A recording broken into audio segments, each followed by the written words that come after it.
Hello and welcome back to Birth the Middle Way, everyone. My name is Emma Cardinal. I'm here and joined by my beautiful co-host, Sammy Love, and we are extremely excited, blessed, honored to also be joined by the wonderful, amazing Jane Hardwick Collins. She's an author, a midwife based in Australia, but works globally, and it is so exciting to have you here today with us. We got to meet at this year's Earth Daughters Festival in Golden, British Columbia.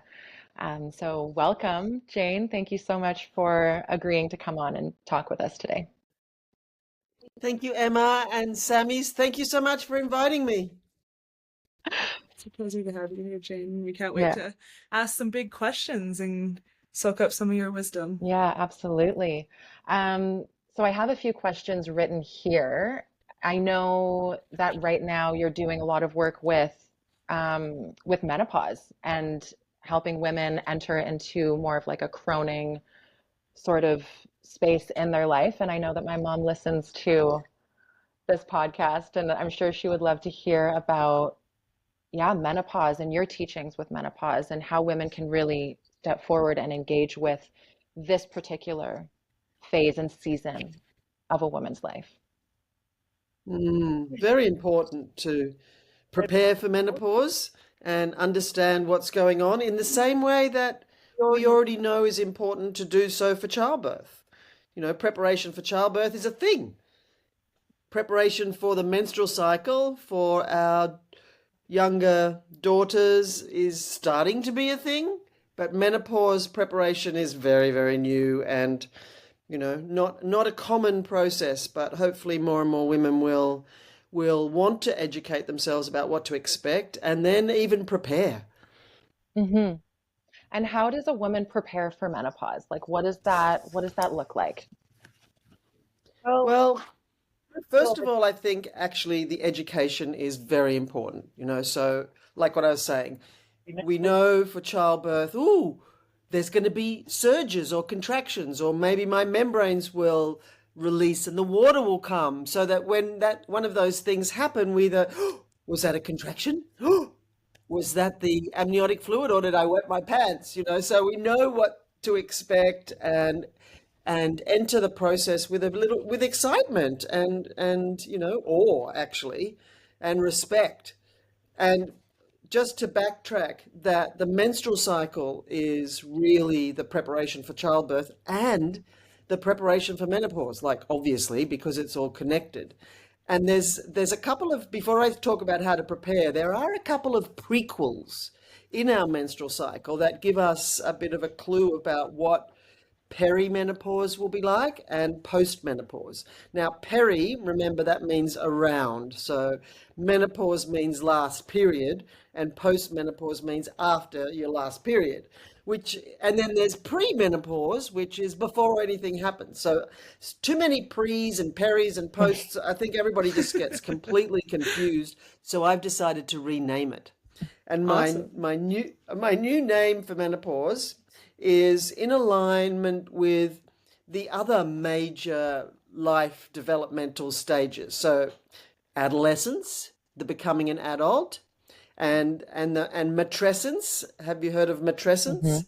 Yep. So matrescence is the becoming a mother, and that's like a relatively new term. It's only about 50 years old, but it takes a while for things like this to catch on into the mainstream and globally. But it was a term that was coined by Dana Raphael in the 1970s, and aligning with the concept of adolescence, and that it's a process, and so it's as slow as it or as fast as it needs to be for the individual. So adolescence is the becoming an adult, matrescence is the becoming a mother. And just to say that the acknowledgement of the length of the process, that it's not just something instant, has been quite a relief for many mothers who have babies and then think, oh, I don't feel like a mother. Oh, I can become a mother. And that brings in some choice as well, like what kind of mother am I going to be, or that kind of thing. So then adolescence, matrescence, and then sagescence, the becoming a wise woman. I love it. So My then, daughter's name is yes. Sage, so I have Oh, a certain perfect. affinity for that. Of course, yes. So to even name it as something that is a new, because sense, adolescence, matrescence, sagescence means a state of being. Mm. So that I think is a good idea to take it out of the medical terminology, which, as we know, most of everything about our physical processes has been medicalized. Actually, all our portals of power, shall we say, the menstrual cycle, childbirth, and menopause, have all been pathologized, medicalized, weaponized against us, and monetized. So that's a pattern that we need to notice. And a lot of women don't notice that. They just kind of accept the medicalized approach to everything. And we've learned so much in childbirth that we need to bring to menopause. It's not some random event that happens. It's like the results of our life so far. So I think that understanding that that's what it is very helpful. So back to the menstrual cycle. Week 3 of the menstrual cycle, so that's the first half of the luteal phase, which is from ovulation to bleeding. So week 3 is in the menstrual cycle is the harvest part of the menstrual cycle, the inner autumn, as we say, and it's the time when estrogen goes down in the cycle. And so that's what happens in perimenopause, in sagescence, is the estrogen goes down. A lot of other things happen as well, but estrogen is known as the hormone of accommodation and self-sacrifice. So that's what goes down at menopause. And, if you're not expecting that, that can be quite a shock, not just for yourself, but everybody else. So Right. I think understanding that the hormonal changes around sagescence, perimenopause, are what's going to create the symptoms, which I hate that word because a symptom implies a disease. Signs and symptoms are of disease. Well, menopause is not a disease, although that's how it's currently being marketed, as a disease and a hormonal deficiency. And everybody's going to go through, all the women are going to go through menopause unless Right. they stop it. But, we have had the chance to stop our menstrual cycle, and we can numb childbirth, and we can stop the symptoms of menopause. So that pattern, So week 3 of the menstrual cycle is the prequel to what it's going to be like when estrogen starts to go down. And down's not bad, it's just down. And then the other prequel in the menstrual cycle is just before we bleed. So at the very end of the luteal phase, when estrogen and progesterone are at their lowest in the menstrual cycle, and relatively testosterone is higher. It doesn't go up, but in relation to the levels of estrogen and progesterone, which had it much lower, as they go down, it's kind of higher, but not, if you know what I mean. And that's the prequel for postmenopause, because postmenopause, our dominant sex hormone is testosterone. And the other really interesting thing, because I think it's really important to understand all of this, because our hormones create who we are. Our hormone profile drives our behavior, our desires, and all the things about how we're going to be. So that prequel to postmenopause with the relatively higher testosterone is a good way to practice what we're going to be like as that real wise woman version of ourselves. The other really interesting thing about the hormone profile post-menopause, and this can take like a decade to get to, is that our hormonal profile is the same, similar as it was before we even started our period.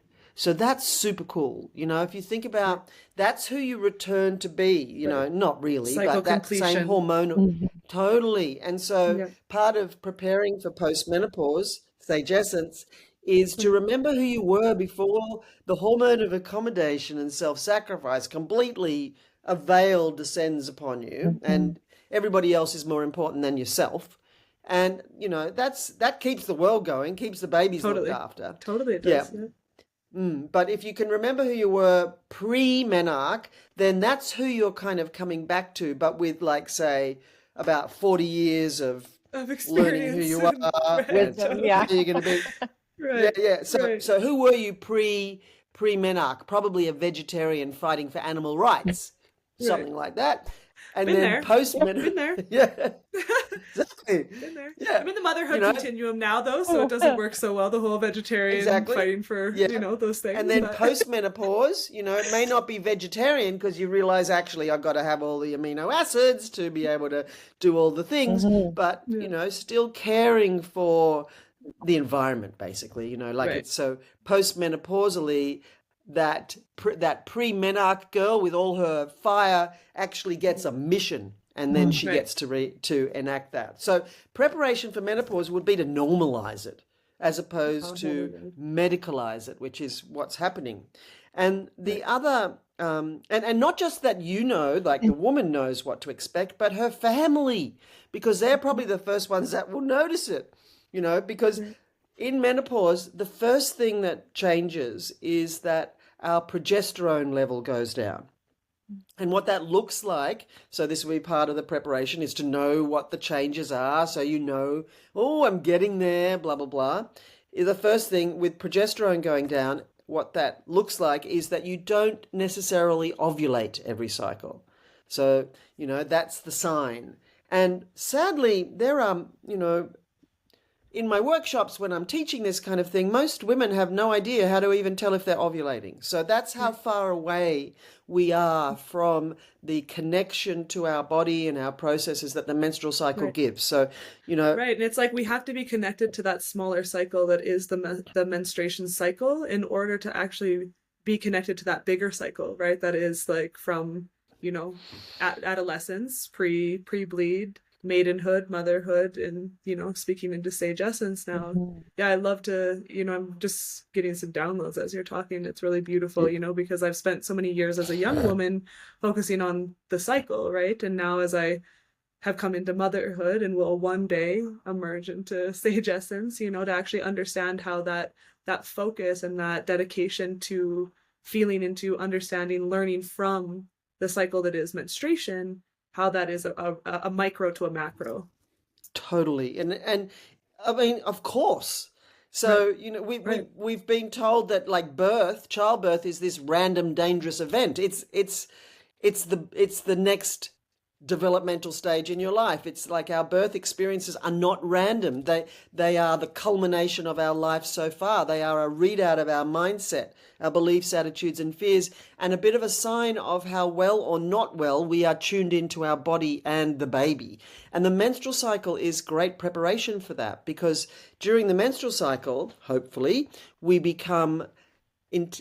develop cycle intelligence, and also body literacy, like the menstrual cycle teaches us. So if we can experience our menstrual cycle, particularly around the bleeding phase, tuned into our womb, tuned into our body, so that we do what she wants us to do, not ignore her, that's great preparation for childbirth. And then, what we learn in childbirth from our birthing experiences, because our births are our teachers, that is what we need to navigate menopause. So there's no real mysteries about it. There's no random things that come up at menopause. They're all entirely predictable. So we can prepare for that by totally the harvest. So how the menstrual cycle, or maybe listeners may not know, but that week 3 of the menstrual cycle that I said is like a prequel to the perimenopausal phase is the inner autumn, so it's the harvest. It's the feedback of the cycle so far. And most significantly, it's the feedback of how well or not well one looked after herself when she was bleeding. So if we ignore the bleeding phase of the menstrual cycle, plug ourselves up and carry on business as usual, that leads to PMS, which is the pathologization of week 3. So then we learn that, we practice that, and then come menopause. Menopause is the harvest of our life lived so far. So if we know that, like it's the beginning of the autumn season of our lives, the fall. And we know what fall's all about. It's about harvest, it's about letting go, and then further into it, it's about decay, and then coming to the essence of oneself. So it's really using nature as our teacher. We know what to expect in the fall or the autumn season. And yet, in a patriarchal culture that is so fixated on youth and beauty and 24/7 availability and instant gratification, like the aging process, well, our culture is ageist, like there's Right, so many totally. industries to avoid aging. Whereas menopause even gets blamed for aging. Menopause is not, it's the end of your period. It's the change of your hormone profile. And Right. so just back to the first thing that happens, so not necessarily ovulating, and then how that affects the whole being, because there's a physical experience, an emotional experience, a mental experience, and a spiritual experience of menopause, as there is of everything, but it's not just a physical thing, such that all the same sort of story shows up in all of those. But in terms of the progesterone going down first, this is the first thing, so not ovulating necessarily every cycle, progesterone goes down, and progesterone is a mild sedative. Now, we may never have noticed that we were mildly sedated, but we definitely notice when we are no longer mildly sedated. Mhm. And Or when so we're does newly pregnant. everybody. Exactly. Or when we're newly pregnant. Exactly. Yeah. Totally. So if everybody knew that that was what was going to happen, that we were going to wake up from being mildly sedated, then it makes sense that we are more concerned with the concept of how come I'm the only one who does anything around here, or so that kind of preparation would be good. Here we go, our partner, our loved one, our mother, our grandmother, whoever she is. Oh, here she goes. She's becoming a wise woman. And what that ends up looking like is that we are oriented to ourselves, probably for the first time in our adult life. And that's a shock to everybody, including yourself. So again, preparation for that in terms of what to expect would be very sensible. And then understanding that there's a physical, emotional, mental, and spiritual aspect, then we can prepare on all of those levels and know what to expect. So the thing about progesterone coming down is that kind of that's a bit calming. That's why women take progesterone supplementation if they feel anxiety during the menopause scenario. So progesterone is calming on our nervous system, and it keeps all the things that we really don't want to look at. I don't want to go there. I don't want to remember that. I don't want to heal that. I'd rather ignore it. It brings all that up to the surface because the progesterone's not keeping us calm and keeping that under. So preparation for menopause can include and should include and will include, even if you don't want to, inner work. And remembering that it's the harvest, so it starts way back. And the inner work, the inner healing work we need to do is our red thread. So that's our mother line, our female generational story that we've inherited, whether we wanted to or realized we were or not. So red thread healing, and then understanding our own birth imprint, how we were born. So healing our birth if necessary, but most of the women going through sagescence, menopause these days, were probably born in the, let's say, like 70s, say, for the ones going through menopause now. Totally. Up in stirrups, enemas, shaved pubic hair, like trauma. So crazy, and that's and that's the mother. So we're actually talking about the baby right now. So the baby born in that scenario will have been separated from its mother, and that sets up a whole. They were encouraging like she formula. came back to consciousness. Yeah, they were like all of that. Yeah. Right. All of that, so that think of yourself as the baby experiencing that comes up at menopause. And then all your childhood stuff, the childhood trauma, or, however your childhood crafted you, so dealing with all of that, healing that, and then menarche. So one rite of passage leads to the next. That's a very important thing to realize in preparation for menopause. But the menarche, the other thing that happens at menarche, our first period, is we're initiated into womanhood, but we might not even realize that. But what we are initiated into is menstrual shame. And menstrual shame shows up all through our lives. So that's another thing we need to heal at menopause. And it may not look like menstrual shame, but it'll look like all the things that menstrual shame led to. For example, body shame. And that's the dominant focus in our culture for women is, what does my body look like?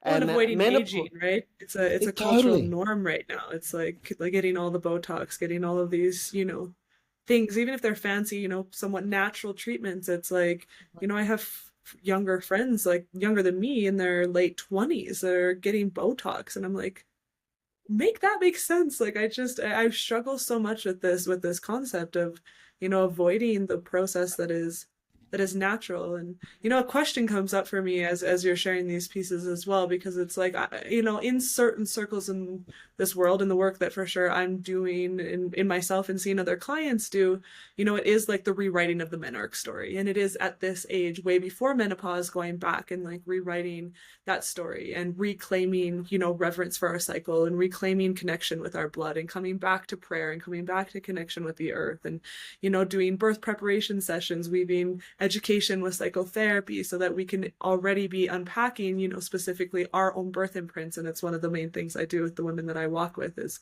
let's unpack your birth, and so doing these things long before menopause. And so, from that space of preparation, I'm so curious what you would say or what you would kind of envision menopause would then look like for those women that, maybe are even listening to this podcast now and could receive that thread of inspiration of, okay, let me go back and do that healing around my menarche, which for those listening that don't know, menarche is another word for the beginning of our menstruation, the mark of coming from child to woman. But doing that unpacking of the birth story, and specifically when I was in my master's program in psychotherapy, that's when this teaching was brought into me by a birth psychologist, and she had us all go talk to our mothers and then sit down and write out our birth story as we heard from our mother, and then to really process and watch as we wrote it out, to feel the emotions that could come up and to feel the thoughts that would come up, and for me, a part of my birth was forceps was used. And for me, the emotion connected to that was anger, actually, which was very interesting to sit with and then to then work with and alchemize. And so I'm curious what you would vision for a woman then going through into sage essence, going through menopause, who had done these pieces of work. What could that look like? What could that shift for a woman? Well, it will shift what happens in that it won't be a shock what happens. So still, like, we can do our red thread work, we can do healing our mother line. We can do our birth imprint analysis and practice a new way of being because like how we're born is not a curse. It's a pattern to come to figure out what it is and figure out how to work with it rather than be worked by it. And then the childhood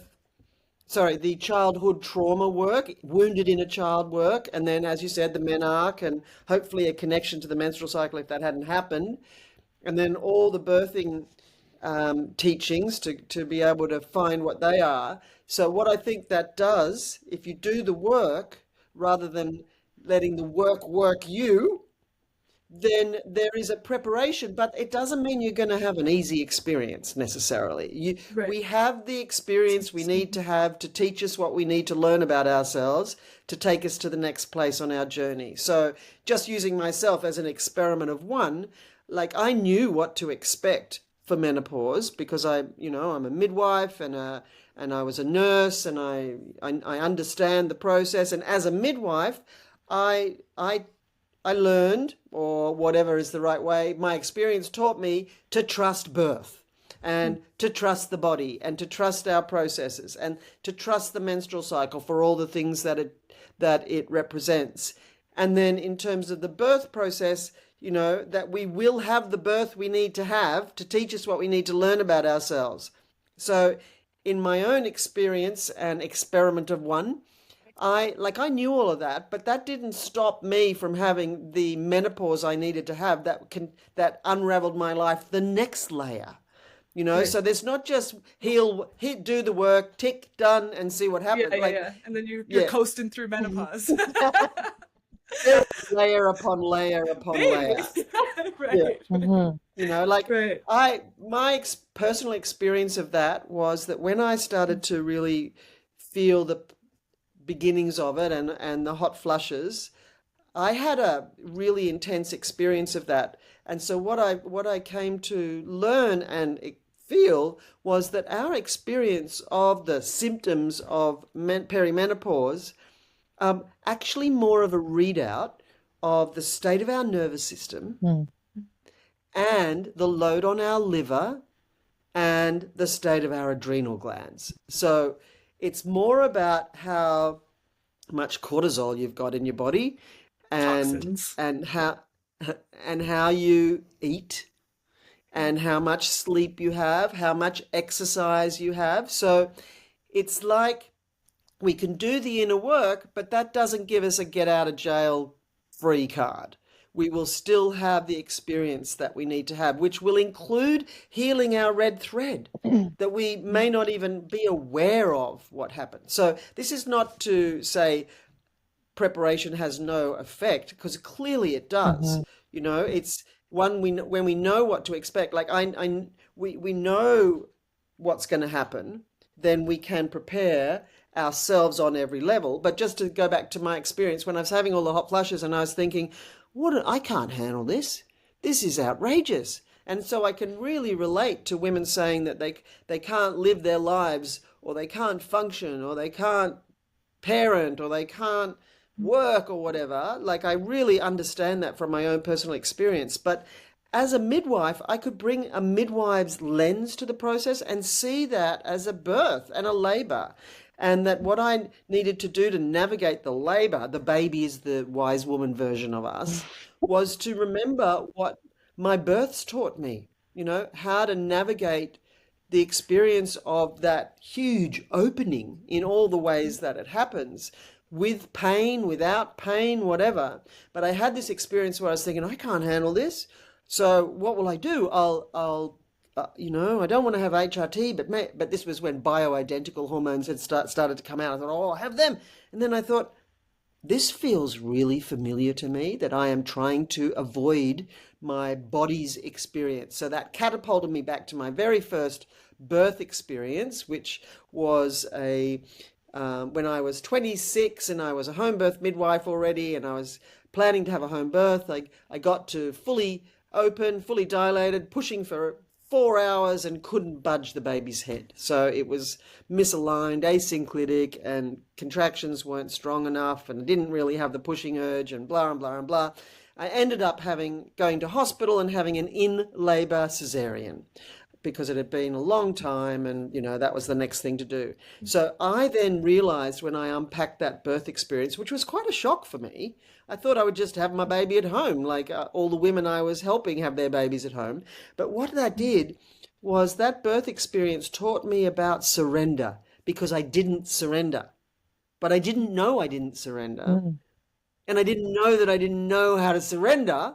So in the unpacking of that birth experience, I realized that that was a very common theme in my life, of not surrendering to my body's process, like holding on, enduring, which actually, in the unraveling of my life, showed me back to my very young self with intense medical trauma, like big story, but in hospital for 6 weeks and horrible chest drains and pneumonia and blah, which taught me to, rather than surrender, and that then played out my whole life. But I didn't realize that. And it wasn't until I needed to surrender to have a baby that I even contemplated this concept of surrender. What would surrender birth look is- like? I'm curious for you in that birth well, experience. The surrender you need to do to have a baby is the same surrender you need to do to have an orgasm. So understanding that birth is a sexual experience lends us a kind of framework to understand what the letting go or surrender looks like. But what it isn't is holding on. What it is handing over to the process, letting the birth force move through you, as opposed to enduring through a contraction. So when I got to menopause and I was enduring these hot flushes in the beginning, I remembered my experience of that birth. So I remembered that birth experience taught me to surrender. So then I realized I need to surrender to this menopause process, not try and control it, not try and figure out how to avoid it, just let it happen.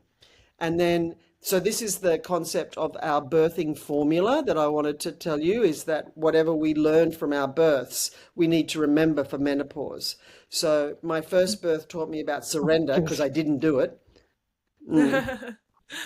And the second birth taught me to trust birth because I was having a vaginal birth after cesarean. And if you don't trust birth, that's a worry because everybody's telling you you're going to explode having a vaginal birth after cesarean. Uterine rupture, yeah. Yeah. Sorry. Yeah. For those listening, I'm going to translate you exploding to what that looks like. Yeah, what that means. Yeah, sorry. Uterine rupture. Yeah. And then my third birth taught me to be in the present moment. So that's the three things I needed to navigate menopause. And you had 3 births total? Yeah. Surrender. So cesarean and then 2 vaginal births after cesarean. So my first one taught me surrender. My second one taught me trust. My third one taught me presence, be in the present moment. So that's what I needed to navigate menopause. Surrender, trust the process. Well, surrender looked like stop obsessing about it. Stop trying to avoid it. Stop trying to think about it. Just surrender. Or even push through it. Like just stop the pushing, you know? Like when I hear that, it's like, it's like totally. Sometimes just because we're open, that doesn't mean that we're ready to just start pushing, you know? Like, and that's another thing that can happen. Even in the midwifery world, right? Let's check your cervix. Okay, you're 10 centimeters. Do the thing, you know? It's like, but is the body ready? Is the body indicating that? We have something called fetal ejection reflex, which shows us that the body is actually ready, you know? And so, that's a really interesting one to hear that. Surrender to the way baby wants to be born, not the way that we think is the best or safest or most appropriate, but how does baby want to come into the world? Totally. You know? And then, bring that to menopause. How does my wise woman want to come into the world? So just to say how that helped me navigate my journey through Sage Essence was to surrender, to trust the process, and be in the present moment. Like that's the magic, be in the present moment. Because then there's like one contraction, like how we would be with birth. Whereas for me in menopause, it was one hot flush or one day or whatever. So realizing that our birth experiences, which are the culmination of our life, so they're not just the random teachings, they're the result of everything that happened before, all prepares us for menopause. So preparation for menopause would be to do a really thorough biography, including your red thread story. Like, I imagine your listeners are aware of the fact that, that we were all in our mother's ovaries as a premature egg in our grandmother's womb from halfway through the pregnancy on. So, and then in our mother's body till we were born. So there's a long time to pick up the story. So we want to know about our mother's life and everything she experienced in her life because we grew in that, and especially the pregnancy. So there's not, as I said, there's not random things that arise at menopause. It's the harvest of our life lived so far. So you can do all the preparation that you can, and that will be great. But then you'll have the experience you need to have. And that's not to scare people, that's to prepare people. And like I said that as a midwife, like I really wanted my babies to have the best possible start to life by not being drugged. And so I wanted that also for my wise woman self baby, for her to come through not being drugged. So I knew that at the beginning. I wanted to, like it's the same with birth. If women say, I'm committed to have no drugs for pain relief, then we know that they'll get through.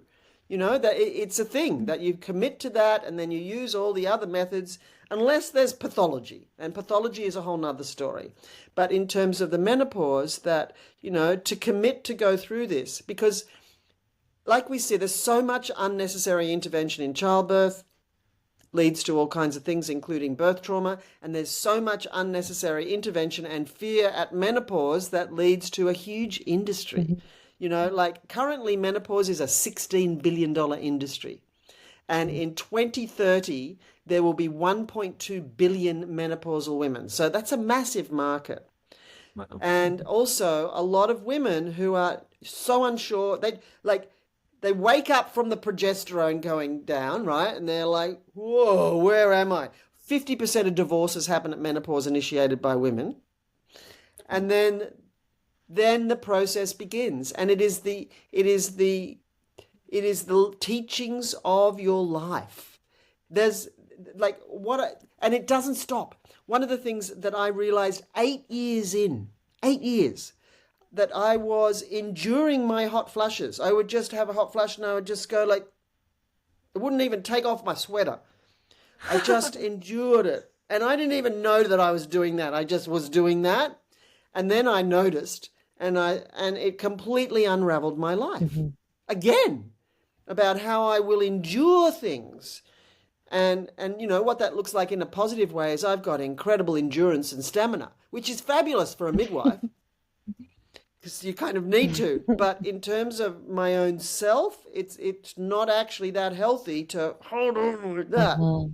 So I did didn't the know that presence piece that. come in at that point then? Like, I'm Yes, curious specifically yes. about the presence and maybe hearing about your third birth a little bit and how that taught you presence and then how that spilled over into those moments.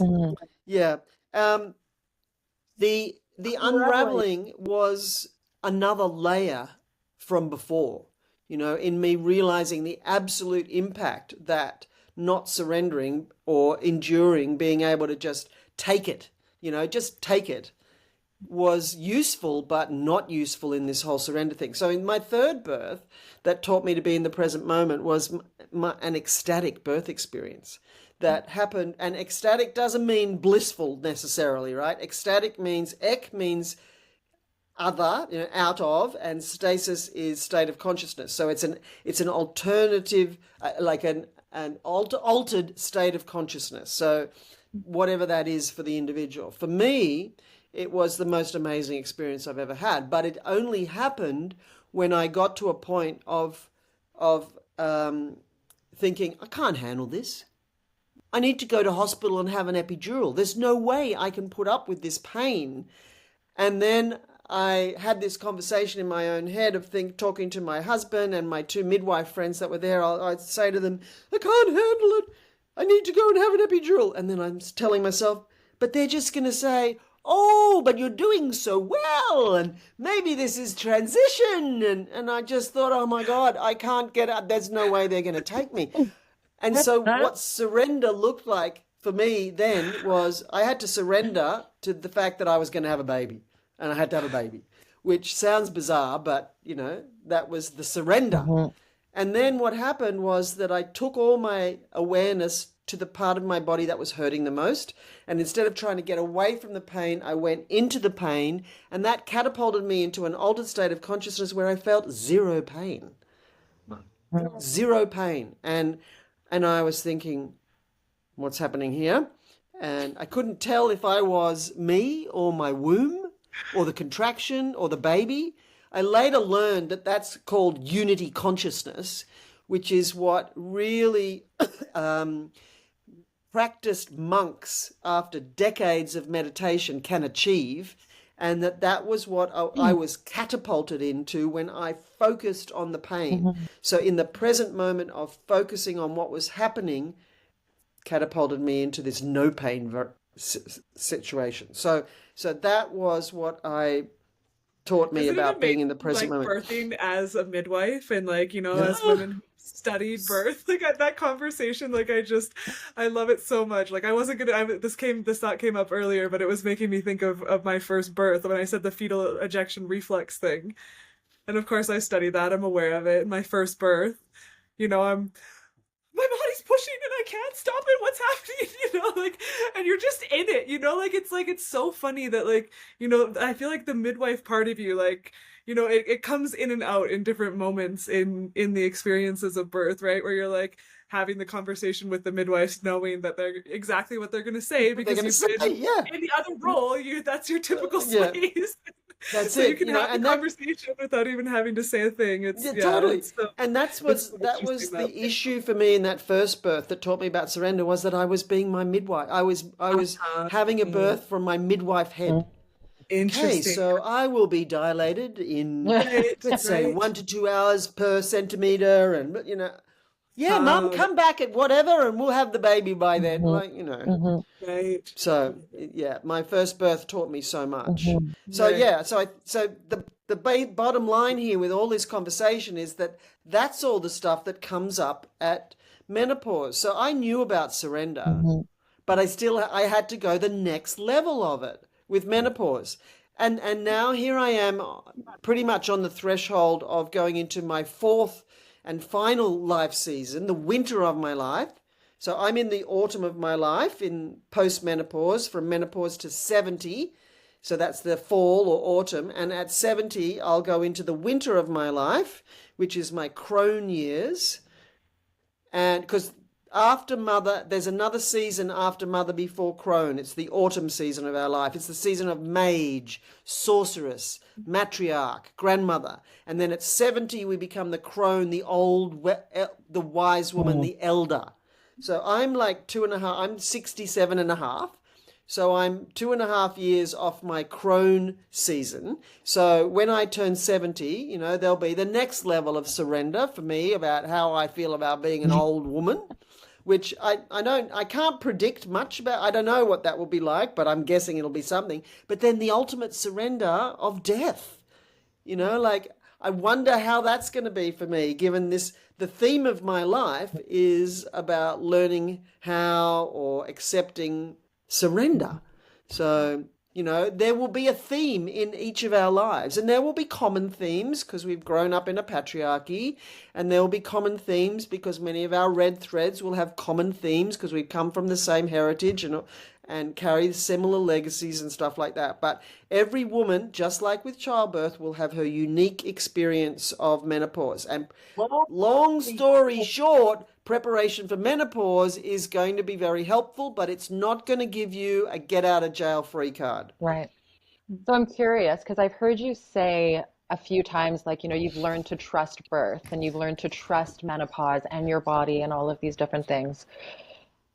And so what would you say to a woman, right? Because I've also heard other women share this phrasing of you get the birth that you need, not the birth that you want.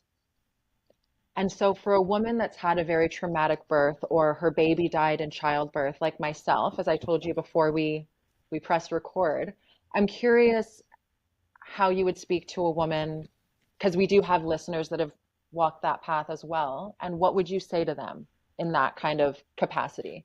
Because I do agree. Yeah. I tend to lean on like an agreeing side of all of that you shared. And I'm curious if you could excavate that just a little bit more. Yeah. And why would I need my baby to die? You know, if I get the birth I need, why would that be part of Exactly. it? Like, big question, right question. So I think that the most important way to approach that and look at those sorts of really traumatic experiences is to really unpack them and see what one's own her story or history is to that point. So what is this the next example of in my life theme? Where does it fit in my life so far? You know, like that would be the first thing. And also like a really heartful, gentle and thorough debrief of the experience with someone who knows how to do that. And the knowing how to do that is more about listening rather than trying to fix it, you know. So to provide a safe and sacred container for the mother who's experienced the birth trauma to recount the experience when she's ready, right? You know, saying you got to do that tomorrow when she's not ready could be re-traumatizing. So we will be guided by when the mother's ready. And, you know, if that feels like that's taking a long time and maybe, you know, there's staying in the dark for a long time, then maybe there could be some, we see you, calling to you, we're here when you're ready kind of thing, you know, like throwing out not a life raft, but a we're here kind of message. And then, you know, now we live in a time where the specialists, the scientists are even telling us that trauma stays in the body. So there's lots of ways to be with this in body work and in listening to our bodies about what it's connected to and how we can work with it, whether that's to put it somewhere safe or to release it, to see the connections to everything else. But in essence, when the mother's ready, to find the gold. And that can be the worst thing anybody could even hear at the idea when they're so deep in the grief and it's fresh that there's gold in this. What the fuck is that? You know, how could that be? But in my work over the decades with women who've experienced it, and seeing women who've had stillbirths or early deaths for their babies, when they navigate it over the decades, that stuff changes. When they're held, when they have a framework to understand it. And I also know that over the decades, for women who have not had that, it's still there, so painful, like a knife jabbing them every time they move. So that teaches us that it's the being heard, being held and heard, and being seen as and treated as though you're whole, like not maintaining brokenness, so gentle, caring, and help to, as I said, when the mother's ready, to be able to debrief the process, and then to ask, what did that teach you? Now, like I've already given an example of my first birth, that a birth can teach you something you didn't do or didn't have, so that taught me about surrender because I didn't surrender. So what does the birth teach you, and how is that connected to your previous births or your experience of your menstrual cycle and all of that? So what did it teach you? And it can also be something you had to draw on from deep within yourself to navigate the experience. And then that's the stuff that births the mother as well as the baby. So, we want to remember that we don't just birth the baby, we birth the mother the baby needs or the baby has come for, whatever story you tell yourself about the origins of all of that. And then when there's a death or, a lot of trauma, then the teachings can arc back to red thread stuff, to our own previous trauma, and then that's the gift of what this baby brought, or of the mother you become going through that, the depths of that despair and grief and pain and trauma. And why is that what you need? Like, who knows? Only the mother would be able to see where that fits. And as just going back to what I said about working with women over decades who've had that experience, it's beautiful to see how it evolves. Like, there's a process and it takes as long as it takes. And that they can now recount, these are women in their 60s, can now recount the gift of that and how that baby is always with them, never apart from them. And actually, you probably know that that's the truth of that with chimerism, that we actually have from every pregnancy we've had, it doesn't have to be a full-term birth and a live baby, but from every pregnancy we have that baby's cells in our body. And so there's actually a direct connection there. Like, you have that baby in you in that way. And then incorporating shamanic processes like journeying into our womb to meet our spirit babies, whether they were abortions or miscarriages or stillbirths, whatever, that we can connect with them still and have that relationship. It will be different for the mother to everybody else because, she's the one that was the holder of that birth, that story, that whole Life experience. Yeah. And like when there's loss, there's so much loss of identity, loss of the dream, loss of the story that was already playing out before the baby was born. And so to recover from that is huge. And part of, often it creates the work for that mother, not work as in bad, like she becomes the wounded healer, living the Chiron archetype, where she can then help other women navigate that because she has. So, it's so important to tell the story, share your feelings, express it, feel the feelings.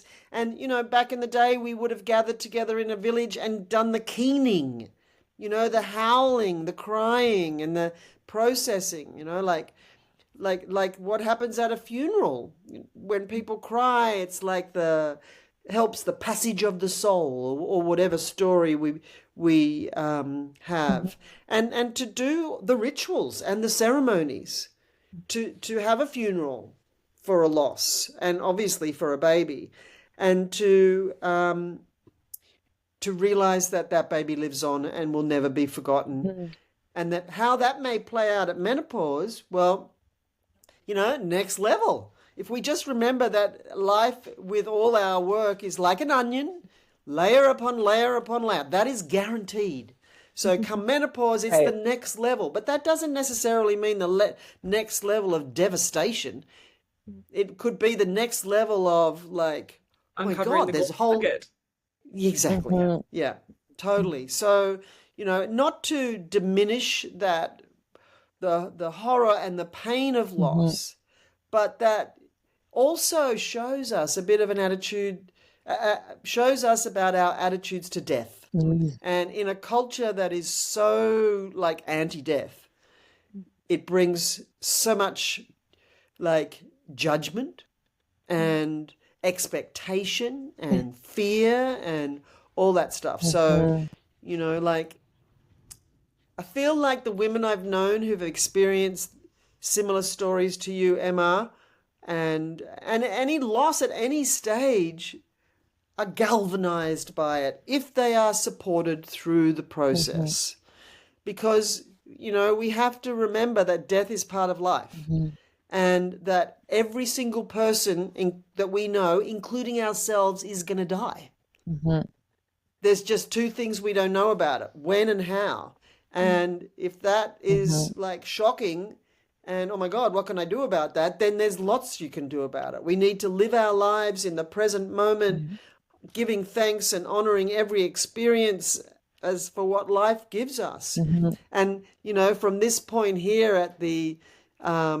if we layer cycles upon cycles to understand the meaning of them, with me at the end of my autumn, it's a bit similar to being around 9 p.m. in the day. Like it's kind of done, and now you're going in for the resting phase and all of that. So, at every stage there's levels of awareness and integration. So, like, I think that the most important thing to say about all of this is that our lives are our teachers, and we are here to heal our red thread and our own lives and our relationships with the people that we have relationships with, not heal them, but heal ourselves through relationship. And that, loss is part of it. Absolutely. Well, and the way that you described our society being anti-death, I can even see in our menstrual cycle, in our aging, like anti-death, menstruation, anti-wrinkles, like all of these things. And really it's an aversion to the ending of life and to just being in relationship to that. And the way that you describe as well, that first birth teaching you surrender. I mean, this birth of Floyd has taught me surrender. Like, as you were speaking, I said yes over and over in my head of, I can't control grief.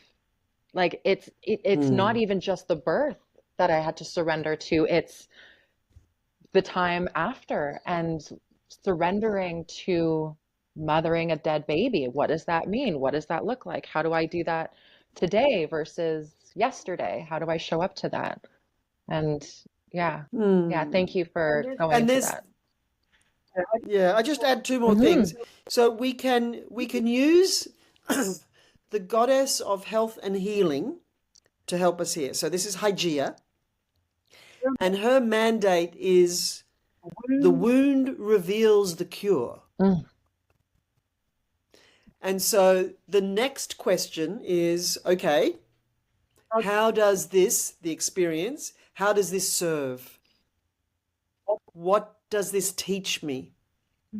How does this prepare me? The wound reveals the cure. The wound reveals the cure. If you don't, for the listeners, if you don't have a journal with a pen to take notes, I'd suggest like pausing and going to get that.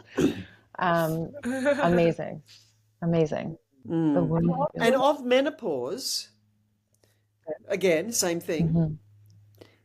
It's a bit of a pathological perspective, right? That there's a wound in the first place and there's a cure, but it's also just a look at cause and effect, Mhm. right? Mhm. Right. So at menopause, the big question is of everything that's going on, whether it's a physical, emotional, mental, or spiritual thing, because menopause is about transformation, where we change from one version of ourselves into the other, another, like birth. But so the big question for menopause is of whatever's happening, how does this serve my transformation? So what is this bringing up for me? Like, back to my own story, like I'm holding on. Mhm. How does that serve my transformation? It doesn't. So I need to let go again. So it's what is this? The wound reveals the cure. What is this teaching me? What is this asking of me? Mhm. Which we should have learned from the menstrual cycle, to be fair. Mhm. Right. Mhm. And I mean, like the wound piece, I think is a very interesting one because I think we can also reclaim wound out of the medical industrial complex because I mean, specifically, studying under Wapio, she teaches woundology, and she talks about how every single person on this planet has wounds, and is to speak into even the next thread that you said about how does it serve my transformation. Our wounds absolutely are catalysts for serving our transformations in life. Transformations plurals, and the unique wounding that every person has, right? And to normalize that as a human experience, right? It brings me also into Buddhist kind of ideas of pain versus suffering, right? Mhm. Pain is part of the human experience. Wounds are part of the human experience, right? And so our wounds can be and ideally are these catalysts for transformation, for change, for growth, for learning, for, you know, all of these beautiful things in the same way that, pain is going to be a constant. It's, if we avoid the pain, we find suffering. So what happens when we are avoiding the wounds in our life, pushing them down, kind of to this progesterone kind of analogy that you were giving, just kind of pressing them and, making them a little bit more under the surface. Yeah, sure, shoe, exactly. And how, like I love this peeling of the onion concept that you're speaking into, right? As well, of like, that is like, it's inspiring and exciting for me as a woman to be a woman, right? To give that Mhm. analogy of like, we're constantly peeling back the onions. And we've spoke many times in this podcast of the mystery that it is the innate foundation of being woman, right? And how we're constantly dancing with mystery, and whether that be in each and every moon cycle that we go through, whether that be in each and every birth portal that we step into, or these next layers of coming into our sage era, our mage era, and our eventually our crone era, and just how we're constantly pulling back those layers, but also like how we're constantly preparing for something, Mhm. right? Like when we're Mm. in our adolescence, we're preparing to bleed. When we're in our maidenship, we're preparing to be a mother. When we're in our mothering, we're preparing to pass into our menopause. When we're in that, we're preparing to become a crone. And then when we're in our crone phase, we're preparing for death, like you Mhm. spoke, and to just be constantly in and rooted in that curiosity of that next phase Mhm. that is always the mystery in front of us, that is the root to the essence of being woman. I don't know, it's beautiful. I'm just having so many little pieces of Mhm. connection coming in from you, just from everything I'm studying with Wapio, listen, everything I know of Emma, just like, whoa, it's kind of having a psychedelic experience over here, just holding on and listening. Awesome. Yeah, Altered Fantastic. state. I think just what happens when just women to say gather. that totally Right, Yeah. magic. So I right, think that totally. one of the most important things to just say is that everybody will have a journey through menopause. Mm. And mine showed up in the physical and then that connection to my story and my held trauma in my body. Mhm. But other women have different journeys, but there's a journey, and it's a journey of transformation and moving into that new hormone profile that changes how you are. Like, we know that, right? When you're pregnant, you're a different kind of, you're the same person, but you've got different desires and needs. So post-menopause, you're a different person. You got different needs and desires. And so if everybody was just expecting that there will be a journey, and it's an underworld journey. It's like the journey of Inanna into the I was just underworld. gonna say, Anana, yes, yeah. Yeah. So if we knew that, and I've got an online course coming out soon called The Seven Gates of Menopause, so we'll have wait for that, which will be wonderful. And so to be able to realize that it's a whole process, and this is what happens, then we can make friends with it, and then we have to be revolutionary and accept that we're getting older, which is difficult in this culture that wants to freeze the face so that you look as young as possible, Right. and change the shape of your body and all the things and whatnot. But like if we're just going to trust the process and our life on earth, and that we're a cyclical being, and that nature is our greatest teacher, like there is nothing in nature that stays the same that's healthy. There is nothing in nature that keeps growing that's healthy. So if we want to defy our nature, that will cost. I think that's a big, powerful reframe. Aging and dying are inherently healthy things for our body to do. That, It's the process. yeah, and I mean death at any point, at any age. I was thinking about this, how like our bodies know how to die and how beautiful that is. And we stop breathing, our heart stops beating, and just this process that we go through, and our body knows how to do that. It's not something that's evil or bad or wrong. Aging, it's not evil or bad or wrong. It's just Death. it's just death. It's a divine neutral. It's a thing that's just, A divine you neutral. know, yeah, a divine neutral. It just Yeah. is. Yeah. You sound amazing, Emma, with where you've come from, She's Oh amazing. my that God. underworld journey. I mean, she's So very much fresh to- into the journey, right? In comparison, you're speaking into these women that are, 60 years old and have gone through this. And yeah, I mean, I said it briefly. I've learned so much from her, but no, for sure, she's dove Well, in this red, headfirst into this process. yeah, And well, in the red yeah, thread that you were talking about of this path of our maternal line and needing to heal, and right, I've come from right. a line of women who've lost sons. Like as far back as Oh, I wow. know, and my brother died, my uncle died, my great uncle died, and Oh, just wow. constantly witnessing women grieving their sons.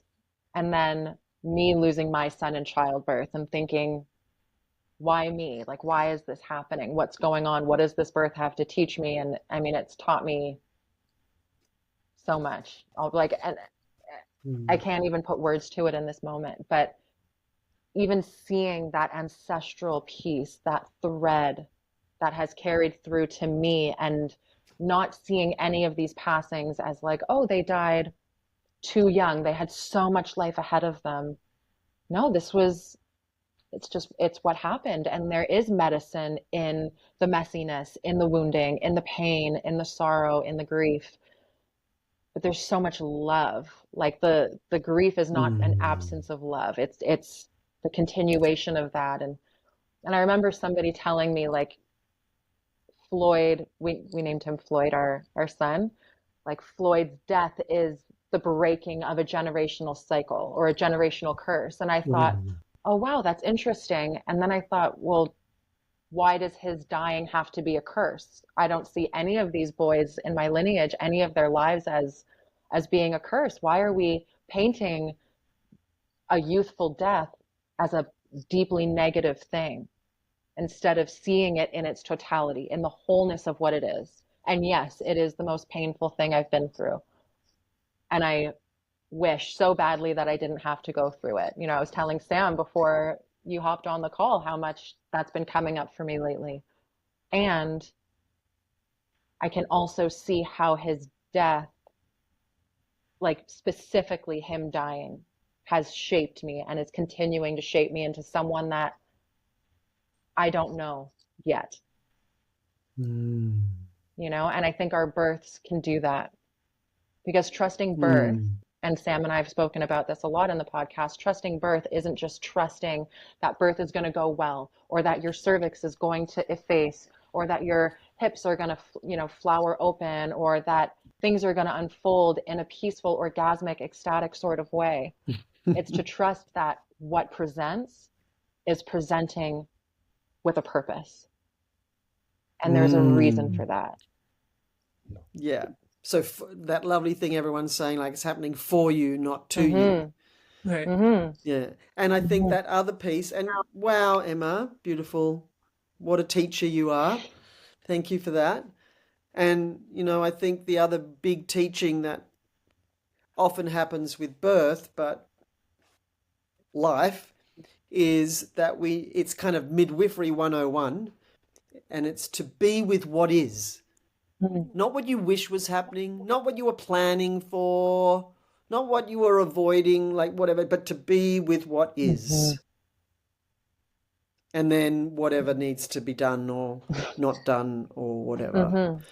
And how can we be discerning with that? I've seen a few videos recently on Instagram where, and Sam, I think we've sent them to each other, where there's been women and midwives that are like, we just need to let the birthing process unfold, let it happen, give it time. But sometimes intervening is important. Sometimes transferring is a helpful, not a hindering thing. Sometimes transferring too soon might also be hindering. And how do we access that discernment in a birth space, or when we're when we're navigating menopause or any of these rites of passages? How can we tell if something is just processing the way that it needs to, or if there's actual pathology here that we need to hold differently? I feel curious in that, to hear you speak into like the presence piece, because what comes up for me there is like when you were speaking about the presence and in menopause, and I feel curious your response there and how that could potentially also weave into Emma's question of how you were speaking that you used to like endure the hot flashes, and how you went through the stages of surrender to trust to presence. And so I feel curious if there is an intersection for you between presence and response, and even if that was expressing in those moments of hot flashes through like taking off your sweater, or just starting to have an actual response or an action in the wake of presence. Great question. So I think that without, like for my own self, and that doesn't mean it's the same for anybody else, but without presence, there would be a reaction, as opposed to with presence there can be a response. So like we know the present moment is the only thing that's happening, and actually therefore it's the safest place to be. So within presence, then that will affect our hormones and the state of our amygdala in our brain, and whether we have the opportunity to pause. So rather than react, which is just like to be in the present moment, and in that amazingness of the present moment, to then pause, or not necessarily, because the present moment is kind of doing the same thing, and then we can respond to what is, be with what is, be with what's happening in the moment. So, I think that that's actually a good way to live. I'm not sure if that answered your question. Yeah, for sure. And yeah, so I mean, what I would say I hear in that is that, yeah, the presence alone, it's not being in the future or in the past. It is just being there with what is. It also creates a spaciousness for that pause, is what I hear you saying. Is like, it's a very Buddhist way of thinking as well. Exactly, right. It's very Buddhist, for sure. Yeah. Whereas practices like meditation and being with the mind and these types of things can actually also help bring us into that present moment, be in the practice of being present, so that we can also be in the practice of response versus reaction. Totally. We need And we need to remember that wherever we go, there we are, So one of the ways or practices that I do to surrender, which means shut up, is to just walk. Walking, Just yeah. walk and let the thoughts arise, That's really funny. but don't have a conversation with them. Just like meditation. So like a walking meditation where I just finally get to the point where it's quiet rather than me obsessing over whatever or fearing something or practicing what I'm going to say about something or that kind of thing. So, like this, life is amazing, and we could be led to believe that we can control things, but we can't. Actually, there's one thing we can control in life, and that's our mind, and that's pretty hard. Everything else, there's not a control thing. It's like showing up to be with what is, and having awareness of all that we're bringing. Not only do we have our mother behind her, our grandmother behind her, our great-grandmother, all the way back, and we're just the current story of whatever that is. So that's one version of us. And then there's the story of our lives so far, which is all the rites of passage so far and what they've taught us. Because our rites of passage, however they unfold, teach us how our culture values the next role we're going into. So at menarche, that's woman. At birth, that's mother. At menopause, that's wise woman. So whatever happens or doesn't teaches us how our culture values that next role, and therefore how we have to behave to be accepted in that role. So that's we bring our enculturated selves to every moment. And enculturated is just a nice way of saying brainwashed. So we bring our brainwashed self about how we're supposed to behave as a woman, which, you look at social media and mainstream media, there's kind of one version of woman that the patriarchy idolizes or pedestalizes, and that's like the 25-year-old. Right. Yeah. And then everybody's trying to look like her, and, is that even possible? But the amount of money that gets spent on that, the amount of stress and grief and trouble and worry that I don't look whatever, then, that's who we're bringing to every moment that we encounter. And it's at our rites of passage that this comes out big time, because we're changing, we're transforming. We have the opportunity to let go of all that no longer serves us and call in what does. Because whenever we come to a rite of passage, so this would be the listener's next birth or menopause, when we come to a rite of passage, we come to a fork in the road. And one way is the usual way, the same old way, the way it always happens to me or in my family. And that's the wounded way, but we may not even realize it. The other fork is the healed way, but to even know there's a healed way, you have to realize you're on the wounded way. And then you need to do the inner work that bridges the two, that sets you off in the healed direction, which doesn't mean all of a sudden everything goes your way. It means you start to realize all the things that kept making the same old thing happen, and you choose a different path. And that's obviously what you're doing, Emma, with your recent birth experience, choosing to see the biggest picture and then to take it into your transformation rather than here we go again, Yeah. So for everybody to know that the setup for their next rite of passage, so let's say it's birth for most of the listeners, their next birth or whatever, the setup is to revisit whatever happened at the previous birth, but in a way of the healed path. So there's and then come menopause, again, like there's no surprises. It's all a setup. And all this stuff about menopause causes cardiovascular disease, osteoporosis, dementia, and strokes or whatever. Like menopause doesn't cause all that. What causes that is all the pre-existing conditions that have developed over a lifetime that harvest then, not because of menopause. I mean, there'll be some influence to how things manifest because estrogen goes down, but estrogen going down doesn't cause those things. They're already there. Absolutely. So if we use nature as our teacher and we think of ourselves as something that's grown from a seed, that then goes through the process of birth, growth, full bloom, harvest, decay, death, rebirth, then everything makes much more sense. It's not, we don't visit nature, we are nature. We're the human variety of nature. Mm. Hmm. I want to echo something and ask a question. So what I want to echo is the piece where you said, and you were talking fast, so I just want to like make sure it dropped in because it was really profound, where you were talking about the intersection between wounded and being healed, and how making that bridge into walking the path of being more healed doesn't mean that things go your way.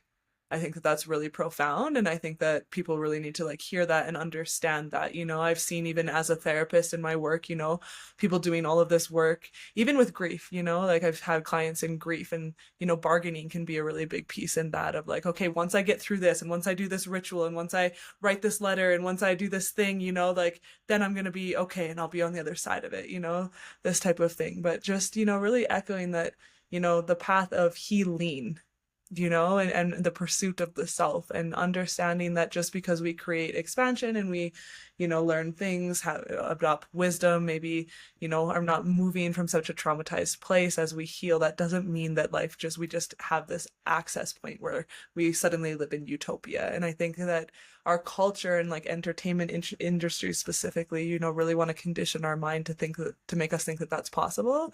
And, even just echoing in this journey of life, like, what is it to be on a journey, and it wouldn't be fun if it was all easy. It wouldn't be, we wouldn't be here in this school of life and death and mystery if we ever really access that point. So I just love that piece. My question is, we're speaking about that intersection of wounded to healed, and we're speaking about, this preparation process of really digesting these past experiences of, maybe it's childhood trauma, maybe it was our birth experience, maybe it's our red thread lineage and the things that have happened here, etc. And specifically, you spoke, preparing for the next birth looks like unpacking and processing the previous births. And so I feel curious around actually the opposite intersection around women who have had beautiful births that then potentially have a difficult birth, and like even maybe speaking into that, like there is no guarantee of like, multiple beautiful births, or one beautiful birth, one free birth doesn't, make you immune to a cesarean section or a stillbirth or something along these lines. And maybe just speaking into that a little bit, what comes up for you as I present that like concept idea? Yeah, well, I mean, we see that in nature because there's things you can't control, like the weather. So what the weather of our life is, like what happens, what's outside of our control, the environmental, and I mean that on every level, influences, and that could be the political, that could be the actual sort of environmental where you live, that could be the the culture where you live, where you work, or your country, or the world. So there's a lovely saying that comes from ancient wisdom sort of teachings, that the seeker is never presented with something that they're not ready for. So that has always been something that has soothed my fearful side, that, oh, what's going to happen? Like, I don't know what's going to happen. Will I know what to do? Or what bad things are going to happen? And that, I think being a home birth midwife for 30 years really helped me realize that as a midwife, one birth prepared me for the next, and sometimes in like outrageous ways. Like, I'd love to hear. Something like, managing a bleed, a PPH, a postpartum hemorrhage at one birth prepared me for the next level of that in another birth, for example, or how a mother went through various whatever through the birth was actually preparation for me to go deeper in understanding that was what I needed for the next birth. kind of thing. So, that's really just a one thing leads to the next kind of scenario. So that I know was the case for that. And then if I look at, from the standpoint of a grandmother, I can see that life just unfolds for everybody in even random looking ways when it's not random. Like, I think there was a wonderful thing that Deepak Chopra said 100 years ago, not, but if you can't see the connection between one thing and another, you're not looking from far Yeah, enough you're too away. close. So in terms of the big pictureness, we can see the patterns. And I think that like cycle intelligence would have us understand the things that happen that are affected by other than us, like, for example, during COVID, I think that, like, the environment of that, what was happening outside of everybody, that mothers, everybody actually, really learned how valued mothers are.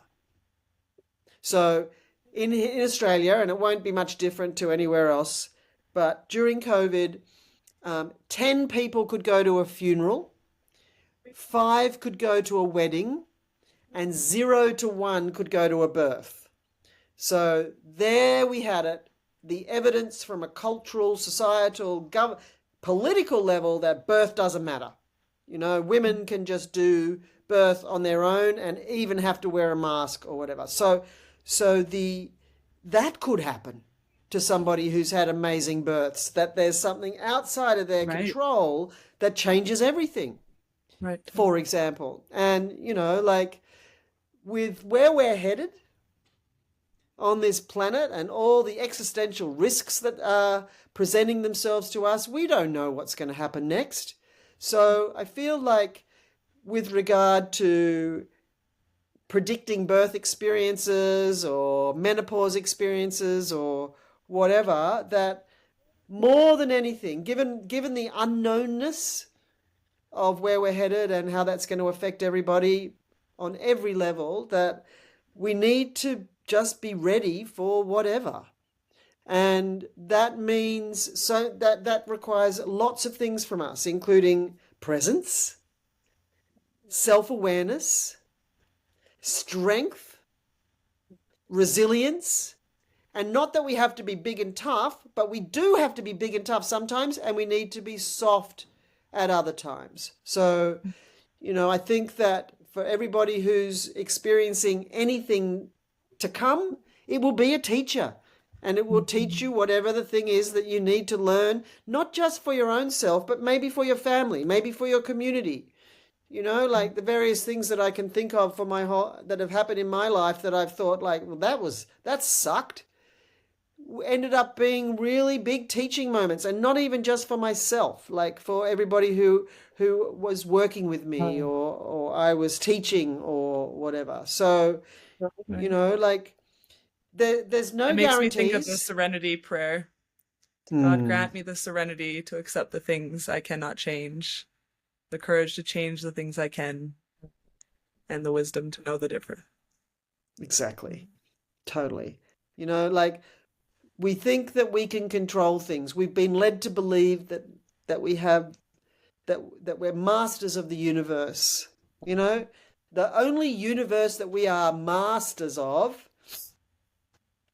is the one inside. Well, I think that's powerful, And like, because we look for places that can control our circumstances so that we only experience positive outcomes, so that we only experience good things. And you use the example of the weather. Like, we can't control the weather. We can't do anything about that, but we can have a snowsuit in the wintertime. We can have an umbrella when it's raining. We can have a sun hat when it's, 45 degrees and sunny.